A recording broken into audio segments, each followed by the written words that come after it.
السلام عليكم ورحمة الله تعالى وبركاته.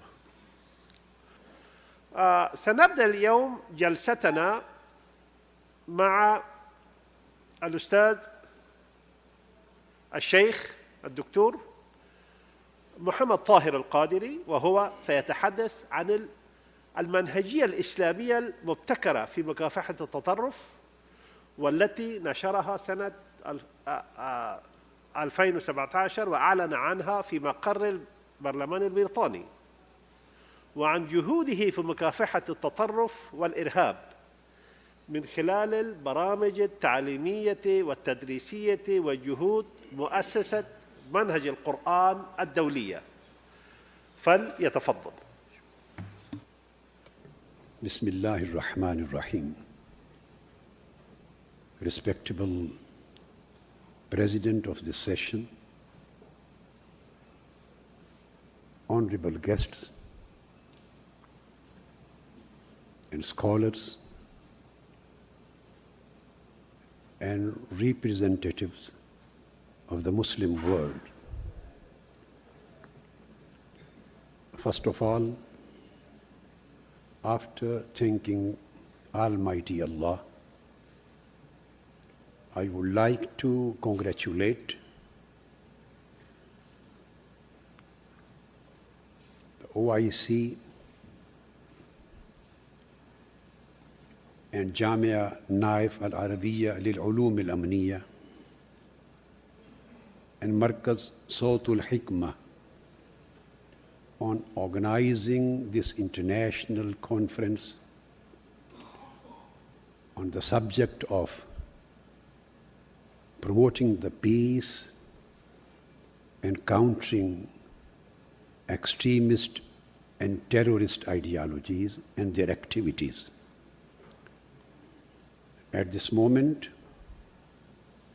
I think the Honorable King Salman bin Abdul Aziz and the Crown Prince Mohammed bin Salman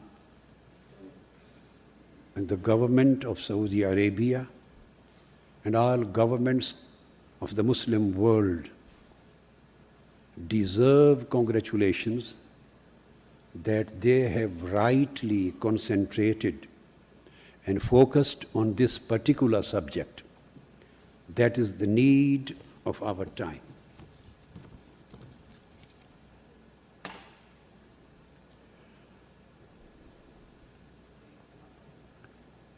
Terrorism or violent extremism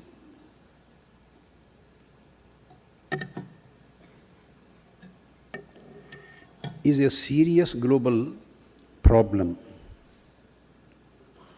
not only causing much death and sufferings, but also destabilizing the societies, and it is disrupting the peaceful coexistence in the whole world. Before tackling the violent extremism, one must be able to first understand the underlying reasons, and their motives that give birth to the mindset of the terrorists. The slides which you must be watching here, they just reflect activities of Minhajul Quran International on this subject, or some of my humble efforts all over the world.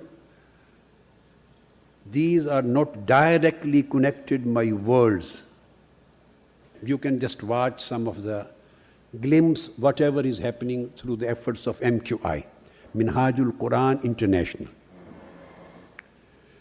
So we must understand what are the reasons, what are the concerns which give birth to a specific mindset of terrorism. To me, without such an understanding, all attempts to tackle the problem would be futile. One can sum up the causes generated by for terrorism. Some causes are related to ideological factors, whereas some are related to accessibility factors. The accessibility factors which generate and develop the mindset of terrorists and violent extremists, these are like holding political grievances, feelings of isolation from society, feeling marginalized, and along with criminal and personality traits and socio-economic reasons, all these accessibility factors, putting them together, without we have to keep in our mind, however, without an ideological motivation, these accessibility factors alone can never manifest as terrorism.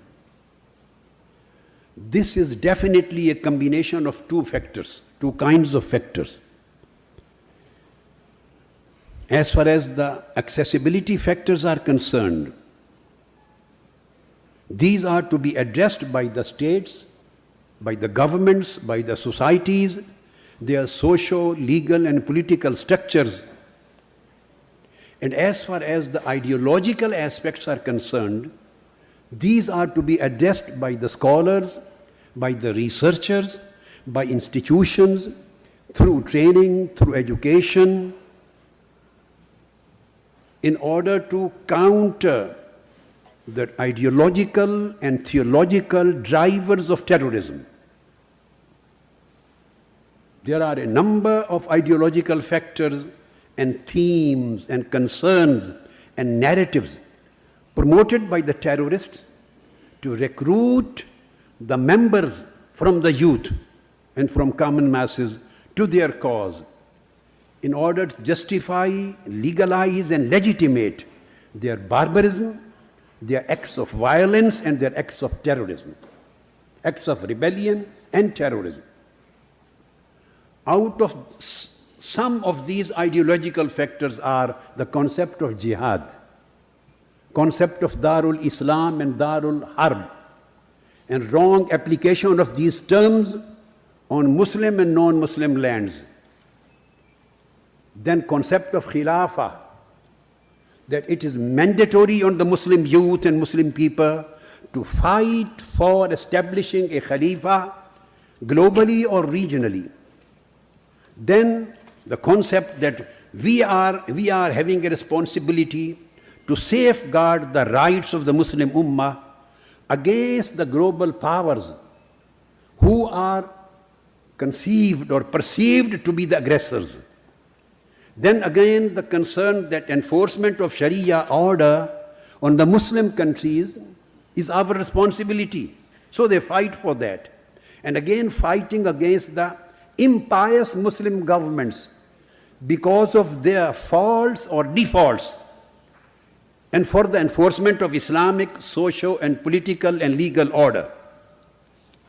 So this is the next factor. So my humble submission would be that countering terrorism, violent terrorism and extremism, and it is necessary. It is necessary. But it is more effective to prevent it at the level of its origin and emergence. Violent extremism and terrorism does not come into existence all of a sudden. It does not emerge out of nothing. It does not appear in a vacuum. It develops through stages and takes a long time till it is converted in a proper terrorist mindset. And then, after having that mindset, somebody is able to hold the arms in his hand and start killing of innocent mankind. This mindset starts from narrow-mindedness. This is the first stage. Narrow-mindedness in understanding the Islamic concepts, in appreciating Islamic injunctions, in wrongly appreciating its implication and application with narrow-mindedness. If this narrow-mindedness or the first stage is not properly addressed, and this is to be addressed through education, here education gets directly relevant, indispensably relevant at this stage. Through training, through education, through spreading awareness, we can only de-radicalize the minds, or we can only stop the youth from being de-radicalized. Through inculcating the concepts of Islam in their minds, and the concepts of Islam which are needed to be inculcated in their minds at this stage are the concepts of openness, tawassu, inclusiveness, flexibility, accommodation, inclusiveness, intra-faith and intra-school dialogue and harmony, and by rebuttal of the attitude of expulsion, takfir. Everybody who does not agree to me is a kafir. He is to be expelled from the ambit of Islam. So this attitude is to be corrected.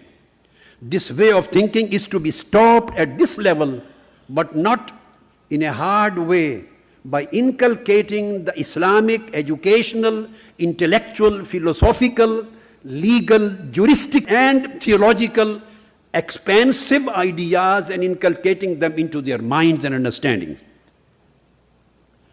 If these thoughts are not addressed at this stage, then these thoughts leads them towards extremism. This is the place where extremism emerges as a process.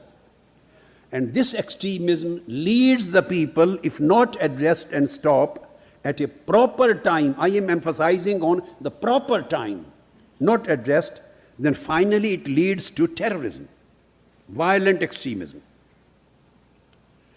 States, most of the states and societies have been and are tackling it at its last stage, as it happened in Pakistan, as it happened in many parts of the countries, Afghanistan, the Arab world, no need to mention many names. As we, as the Muslim Ummah, as the states, have been tackling it at the last stage through counter-terrorism. So this is too late. At this stage, one can only prevent some people from committing the acts of killing, but it is very difficult to change their mindset and to change their vision. The extremist vision, which took a long time in their life to develop, keeps on the same track. Even through counter-terrorism activities, we suppress them, but they will play a game of hide and seek. They can disappear for a time and they will reappear at another time. They will change their location and they will again reappear from another place. They will again reconsolidate, and according to the favorable socio-economic circumstances, whenever they emerge, so they will keep on appearing and reappearing, emerging and re-emerging. This is the phenomenon which Holy Prophet, peace be upon him, sallallahu alaihi wasallam, mentioned at many times, quoted by Imam Ahmad bin Hanbal and many other A'immah. No need to mention the details. All these details I have mentioned in my books. Jihad, I brought for the honorable participants of the OIC. Jihad, perception and reality. The second book is on rebellion and terrorism. And the third is on Islam, on the security of the non-Muslims. And of course the fatwa, Irhab wa Fitnatul Khawarij in Arabic. I brought some of the copies for honorable participants. Holy Prophet ﷺ said, Kullama kharaja minhum qarnun qutiya. Kullama kharaja minhum qat'un qutiya. He was mentioning the Kharijite ideology.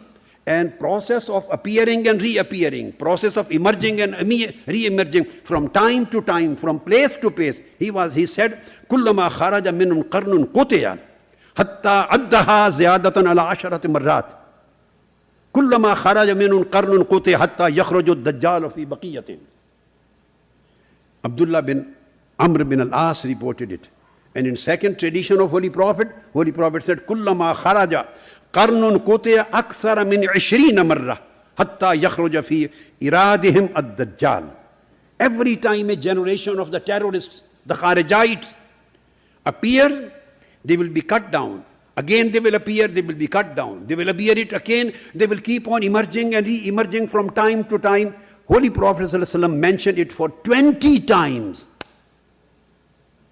They will be cut down, but they will keep on process of reappearing and re-emerging till Antichrist will appear. So this would be the process of that mindset.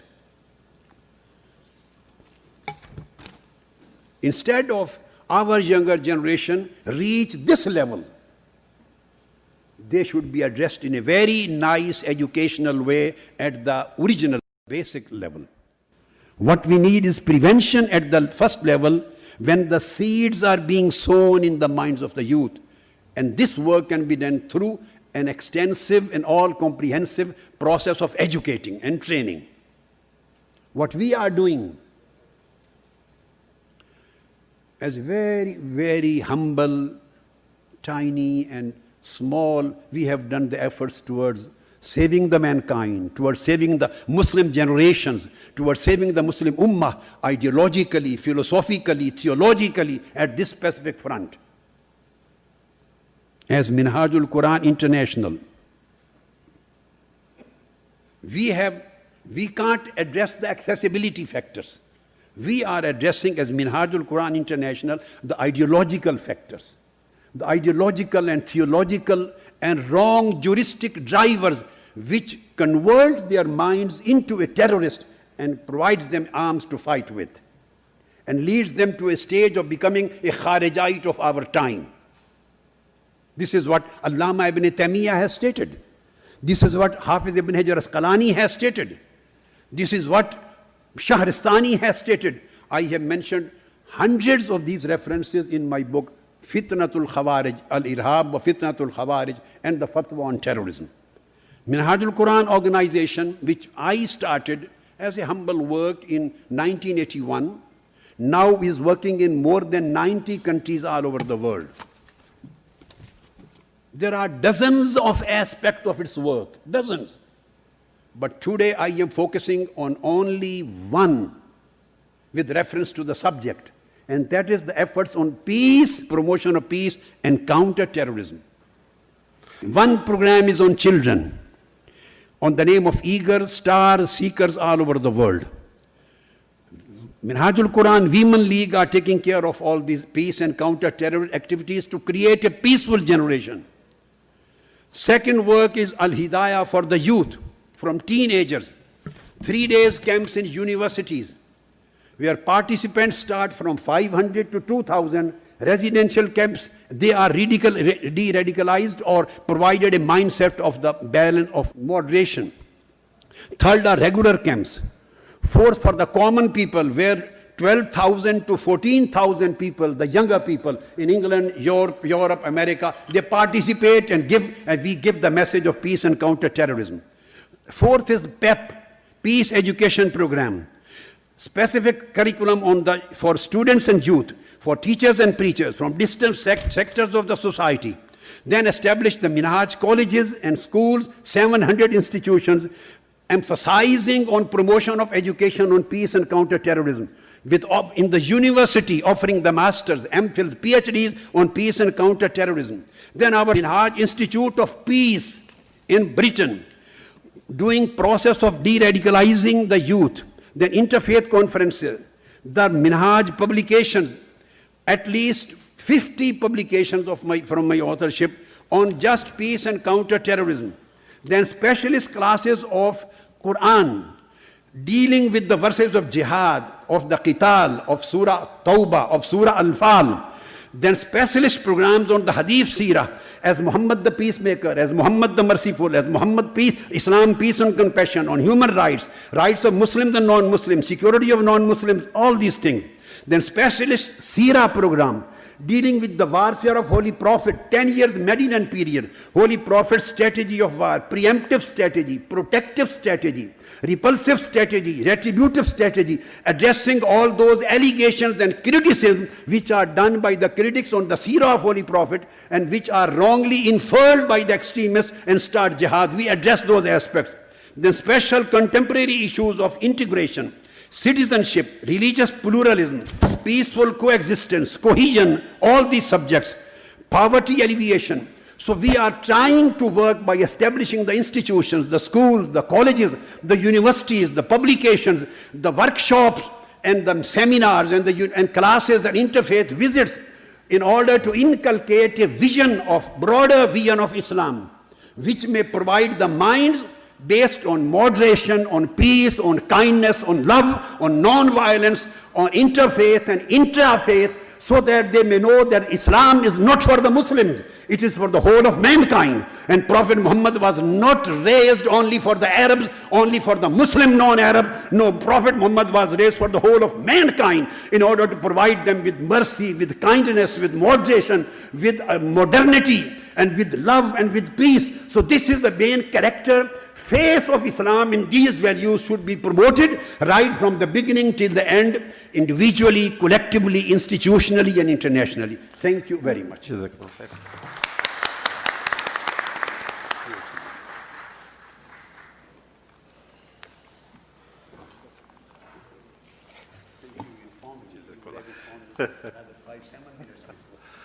Yeah, the one who wrote 550 books, he needs 550 hours to talk about this issue.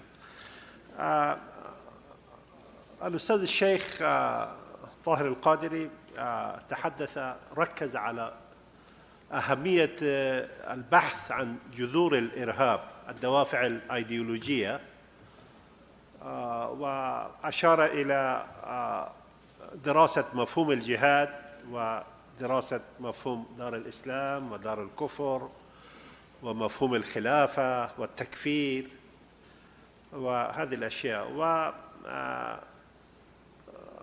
أن الخوارج ظهروا وسيظهرون إلى يوم القيامة مرات ومرات، فكما أشار إليه الرسول صلى الله عليه وسلم. فإذا لا نستطيع أن نغير عقليات الشباب، إذا لا نستطيع أن نغرس مفهوم التسامح والتعايش في نفوس المسلمين، فلا يمكن لنا أن نكافح هذه الظاهرة المرضية بالوسائل الأمنية والوسائل العسكرية والوسائل السياسية. فهو في كلمته ركز على الجانب الإيديولوجي، على الجانب الفكري، على الجذور